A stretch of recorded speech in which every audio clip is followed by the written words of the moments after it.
Hello mga kaboards! Good morning! Baka pwede niyo akong samahan sa aking pagpunta sa aking trabaho, pagbaybay sa aking dinadaan na pupunta sa aking trabaho. So, mag-prepare na pa ako para magpunta sa aking trabaho.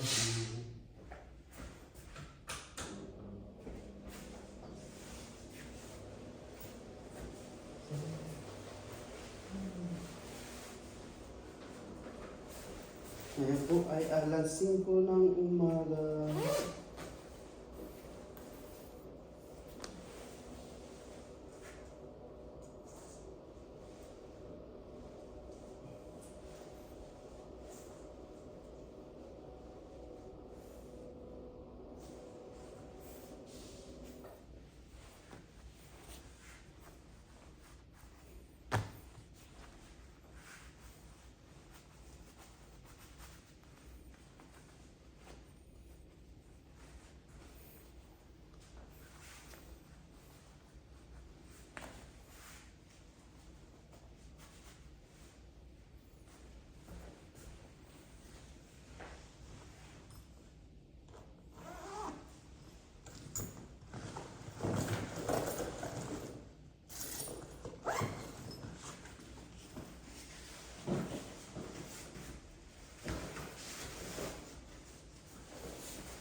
Ano na ba ating bike? Gagamit pa ako ng aking bike pagkatapos sa aking trabaho. Yan po ang land of transportation ko.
Tayo ba natin mabukas yung elevator kasi nasa second floor pa kasi tayo.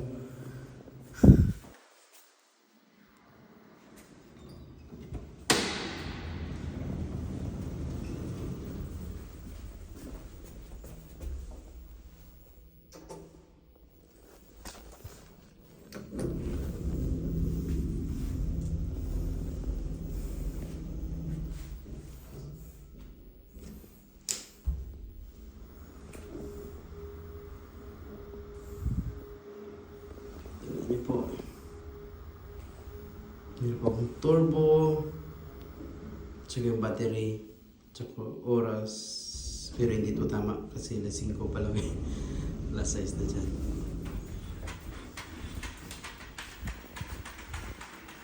Labas na tayo sa... Sige tayo dyan.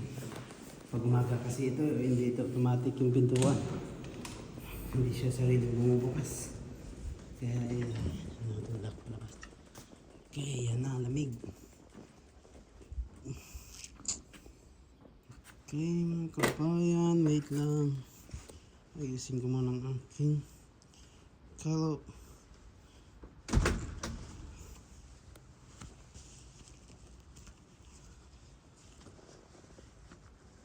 Ito po at alas 5 ng umaga dito sa Deutschland mga kaboards.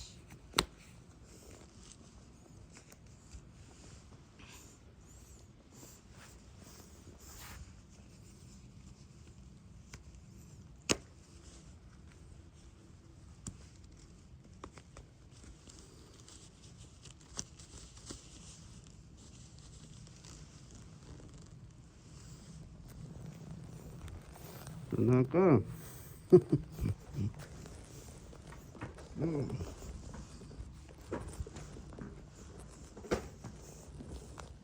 kaboards. Buksan ko pa pala yung ilaw. Yan. Start na ko mag-bike. Kita ko pa sa inyo yung daan. Baybayin po natin pala itong daan papunta sa aking trabaho. Dito pa ako sa campus. Yan. Makapal po yung fog na yun. Kaya medyo mahirap po yung dadaanan natin. Tapos medyo mabasa na po yung daan. Oh!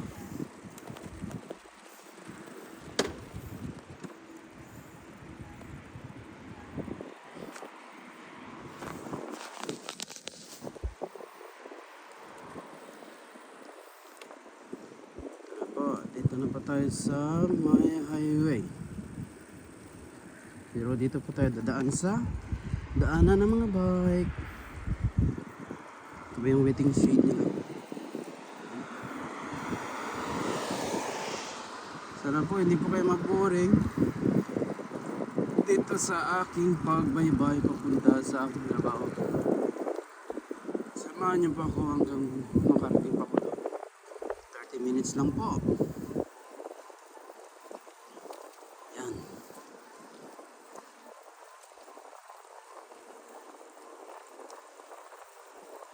Medyo okay pa po dito.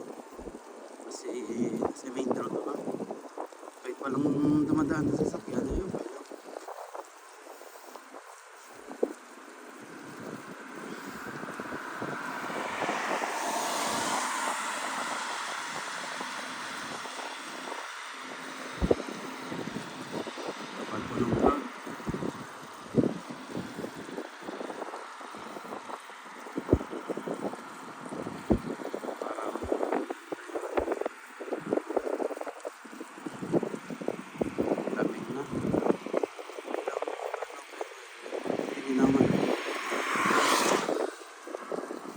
Celsius na kita.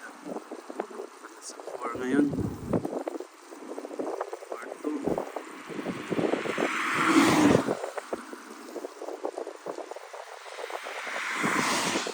Pasensya na mga kaboards. Hindi stable yung pagkuha ng video. Dahil nahawakan ko na aking kamay ang cellphone. Tapos yung isang kamay nagda-drive.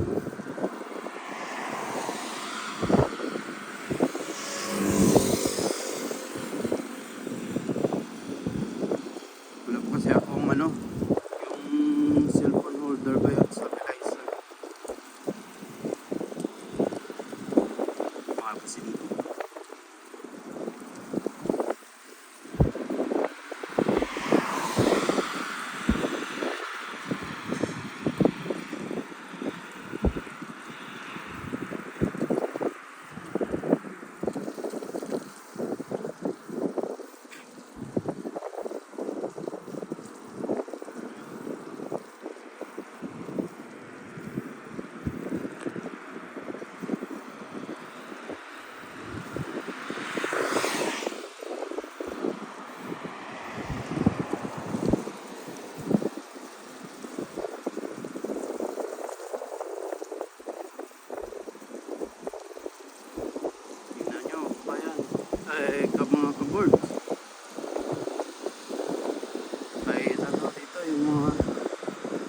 sasakyan, mayroon talagang distansya. So isa't isa lang. Iwas talaga sa aksidente.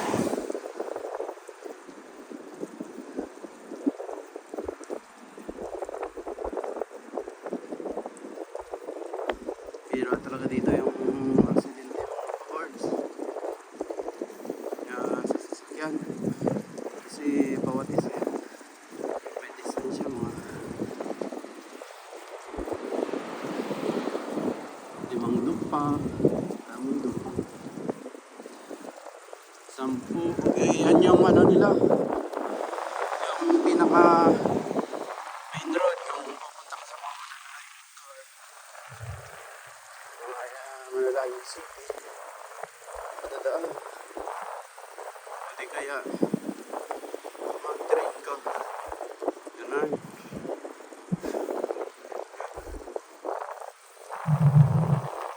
Yan naman yung mga ilaw na yan. Yan yung benta ng mga sasakyan. Yan. Lahat ng mga sasakyan nandyan.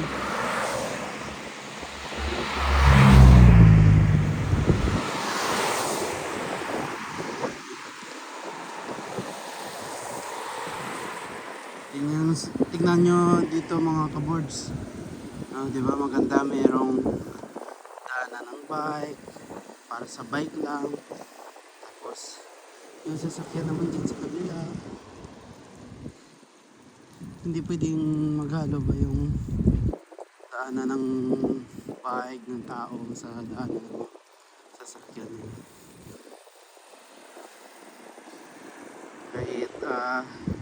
Kahit isang road lang yan, meron talaga para sa tao, para sa bike.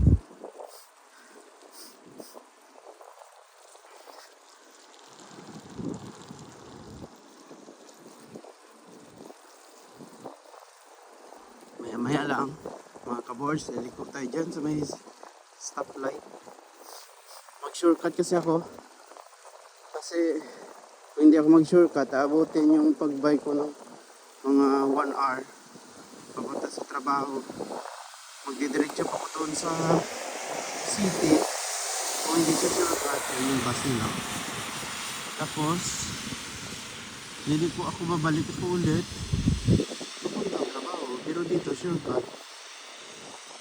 Pero shortcut nga to, pero walang ilaw. Tapos walang halos dumadaan. Minsan lang dumadaan yung mga sasakyan pag umaga. Or kahit madaling araw. Minsan lang.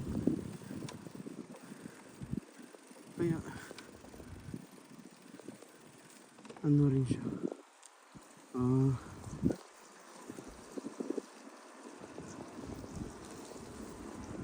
Parang delikado rin. Lalo pa pag magulan ng snow. Yung bike mo, ano talaga, delikado talaga mong bike dito. Kasi madulas yan.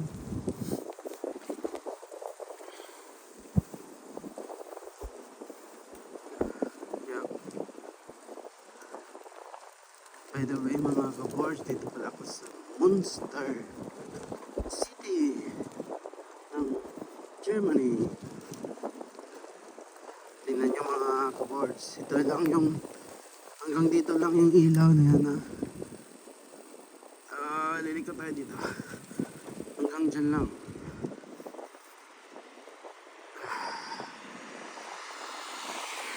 Dito sa gilid ko yan yung madilim, ano yan, field nila, taniman ng mga mais or kung ano yung mga craft field na tinatanim. Wala nang ilaw dito. Magkaroon lang ng ilaw dito kung may sasakyan na dadaan. Kasi as of now, nasa gilid pala ako ng main road. Nagpapahike. Pero maya maya, dun sa may dulo-dulo, lilig ako doon. Doon talaga wala ka ng ng main road doon. Kundi parang ganito lang. Parang bike lane na pwede makadaan yung bike tsaka yung sasakyan din. Pero one way lang yung gano'n, one way ba. Pag may dumaan ng sasakyan, mag-bike ka talaga dyan sa gilid. Bababa ka talaga dito sa kalsada nila na.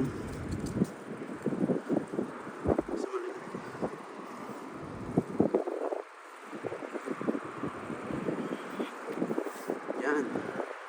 Lalo pa pag sobrang kapal ang park. Yung hindi mo yung makita dyan yung madaan na sasakyan sa may gilid sa taas.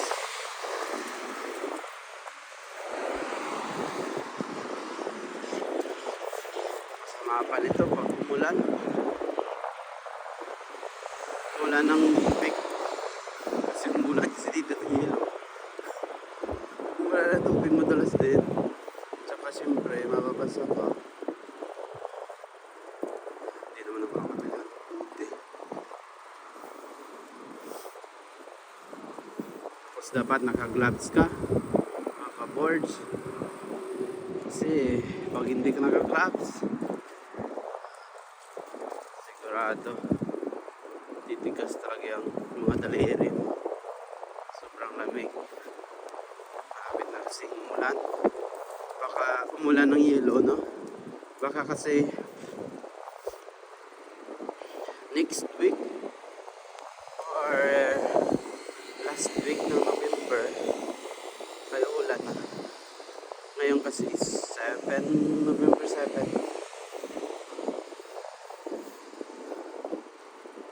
So kailangan mo na bumili ng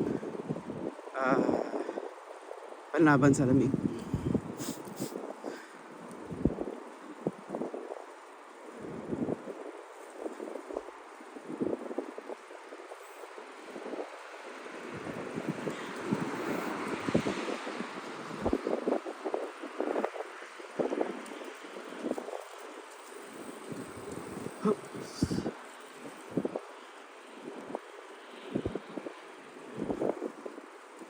Diba?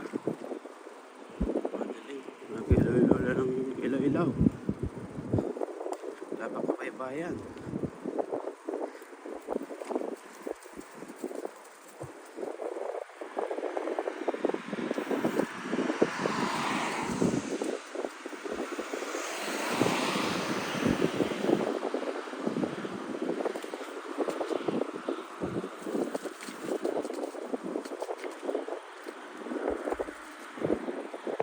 Maganda la dito sa bike kabayan, electric bikes sinasakyan ko, kaya kahit konting sikat lang ng pagpadyak bilis na siya kasi may turbo, meron siyang sports, kahit paakyat yan yung daan, yung takbo ng bike mo is normal pa rin, yung ano ba, mabilis pa rin siya kasi hindi ka mapagod na magpadyak o pataas kasi yung turbo nga gumagana yung automatic.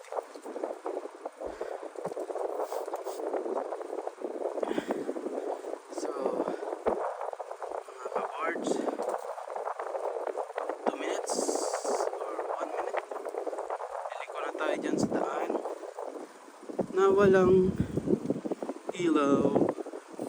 Oh, may sasakyan pa. Liliko na.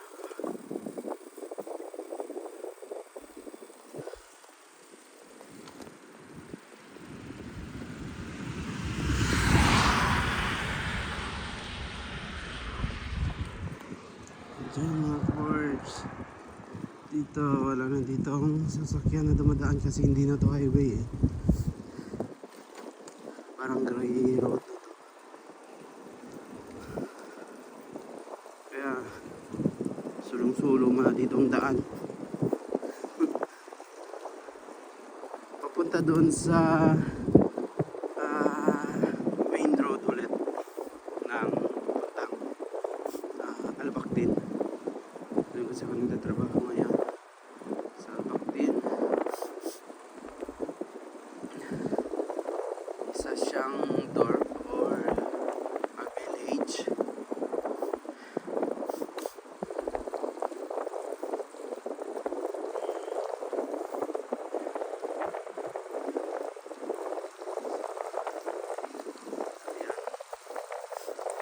Sana yung daan na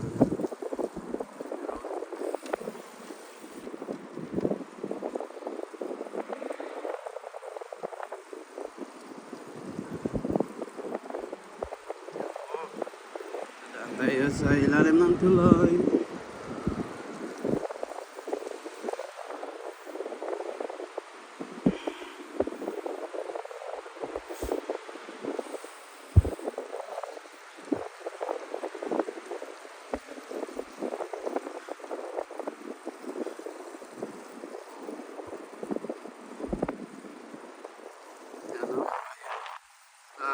Mga kaboards,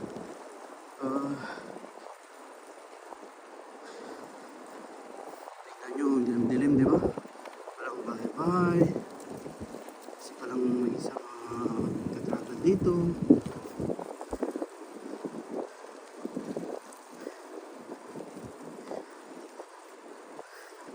Buti na lang, no? Walang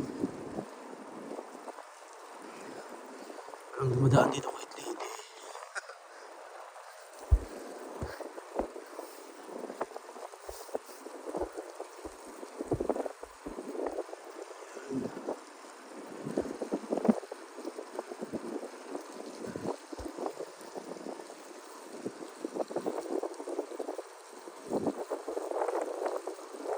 Yung parang dyan ka lang sa Pinas, tapos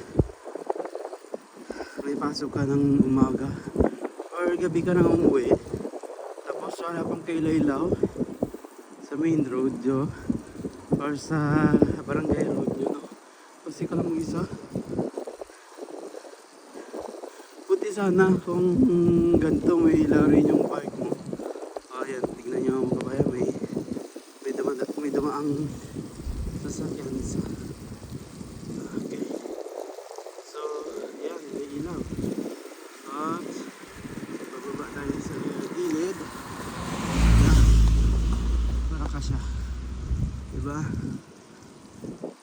Okay, balik tayo dun sa bike. Nandyan sa atin na wala kang ilaw, tapos nang babike ka sa pauwi sa inyo or papuntang trabaho, tapos ganito bahay mo sa bundok-bundukit o sa loob-looban, tapos malayo pa, tapos wala ka bahay-bahay. So kaya yun,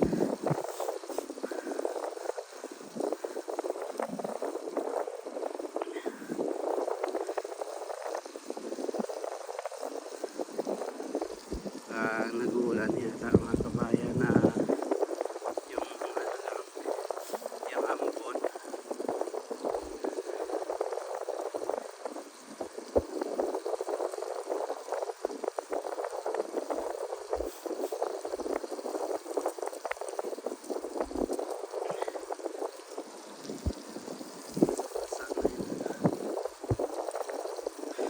Yan, may kabayan, may bahay dyan sa meron ng bahay na sa isa lang yan, tapos yung kapitbahay niya doon pa layo. May sasakyan naman doon.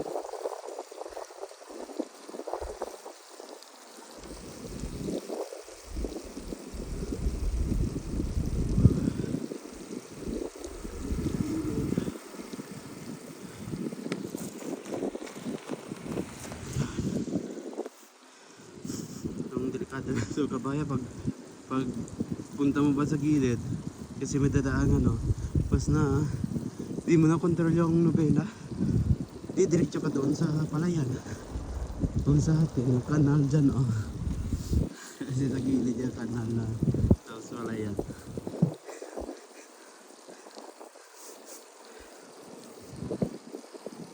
Yung masama dito, dumadiscuss siya ka tapos ganito wala tutulong sa'yo kasi walang tao. Pati dito kabayan, mga kaboards. Liliko na tayo dito. Yan. Tapos yan yung bakahan yan eh. Tapos yung dyan sa may gilid yan yung bahay. Liko na naman tayo dito sa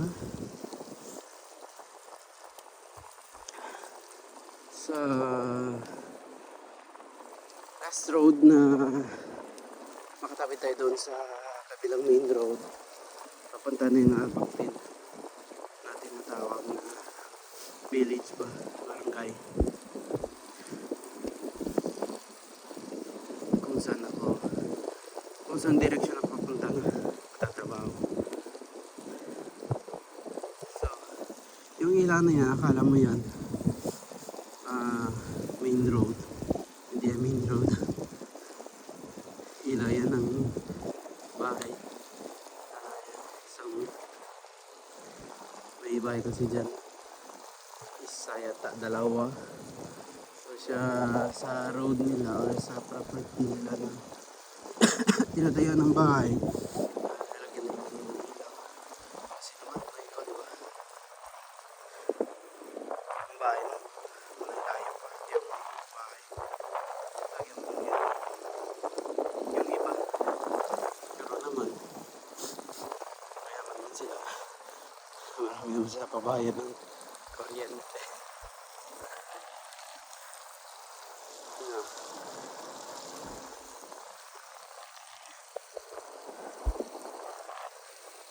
Tsaka pala may bakahan dyan.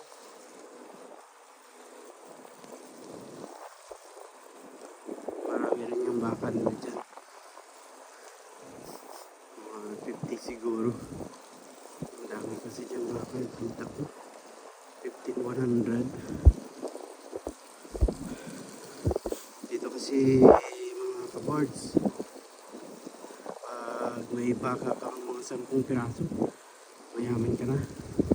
Kasi ang mahal kasi ng baka dito. Yung yung baka na 500 grams or kalahating kilo, nasa 11 ba yun? Pero magkano yun eh, dahil mo sa 61 halimbawa ng peso. O dito na ako mga kaboard sa main road, Olivo Patang, Alpactin na. So 61 mga kaboards times mo sa 11 euro na parang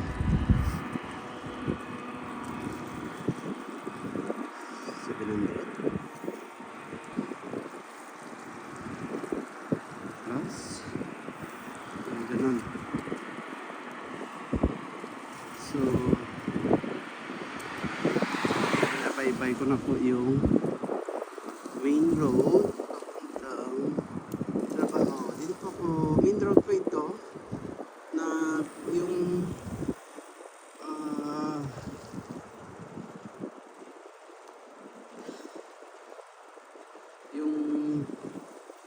parang ano ba,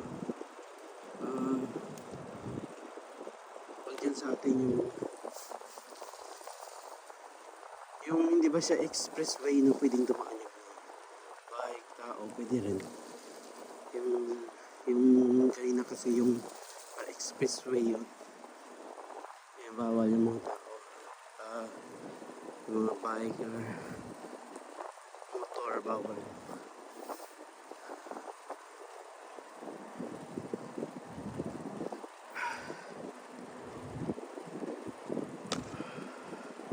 So ito, di ba ito yung main road nila, tapos dito sa gilid, ito naman yung ano, para sa bike or tao, pwede maglakad kung kaya mo maglakad. Sa mga papunta trabaho, layo.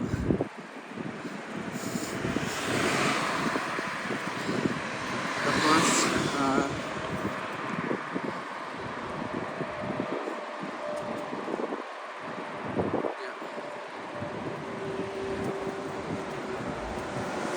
sinasabi ko sa taas na tulay. Ito na yung sinasabi ko ano, yung Bar Expressway. Tignan yung bahay, may motor. Yan na yung pinakamabilis na takbo ng motor. Nila dito. May speed limit yan. Parang ano siya kaagad doon sa naka-automatic na siya. Pag binili mo siya, kahit pag bago pa yan na talaga yung pinakamabilis. Binili mo ito. So maliliit lang yan, like yung scooter ba. Pero yung mga big bike, mabili pa rin naman.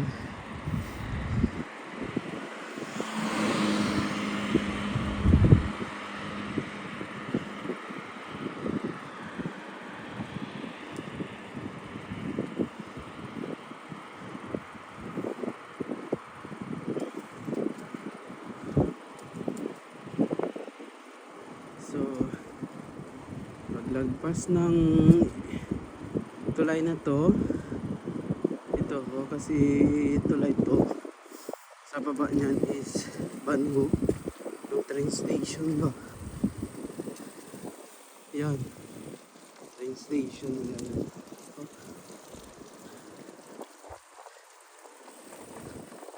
Yan, paglagpas yan, pasok na ko sa Albactin. Yan. Yan pa kami dyan. Albactin. Diyan, may ilaw na ulit. Kasi anong ka eh. Parang nasa sa poblasyon ko na ito. Poblasyon.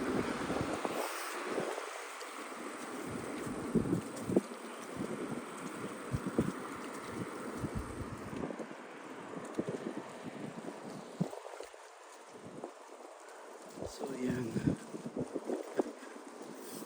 may nangingilang tao na rin na nagbabantay ng bus papunta sa kanilang mga trabaho. Yan, yung tawag dyan, yung waiting shed nila, sa gilid niyan yung mayroong lagay ng bike, pwede kang maglagay ng bike. Lagyan mo na ng susi para hindi mo wala kasi minsan may kumuha ng bike. Ano? Pag punta ka ng malayong bahay mo sa main road, tapos kailangan mo mag-bike, tapos after nun hindi mo na kailangan kasi sasakay ka ng bus punta ng trabaho, pwede mo siyang iwanan dyan sa waiting shed nila. Lagyan mo ng susi ng kandada, no?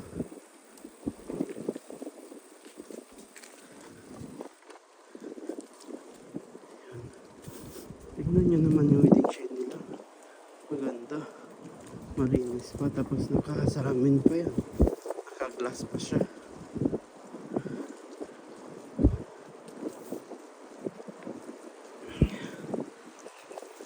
So, yan. Diba? Maganda talaga yung lugar nila dito. Sa lights lang. Pero hindi ko na alam sa ibang lugar pa kasi pila na naman lugar na punta ko dito. Palang. Hindi pa kasi nakapagala. Kaya, board sa bye-bye niya pa ako.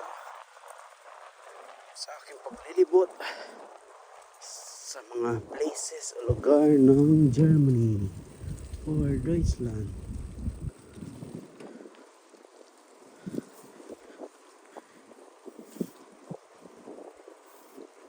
So, dyan sa may blue na ilaw malapit na dyan nakaliliko kasi sa trabaho na ako. Ito na po ang aking trabaho, mga kaboards. Dito na po ako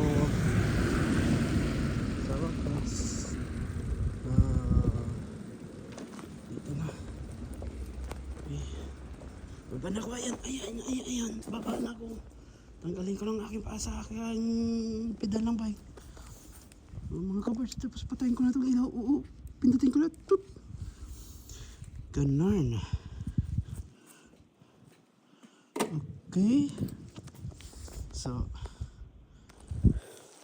mga kaboards, see you next videos. Bye-bye.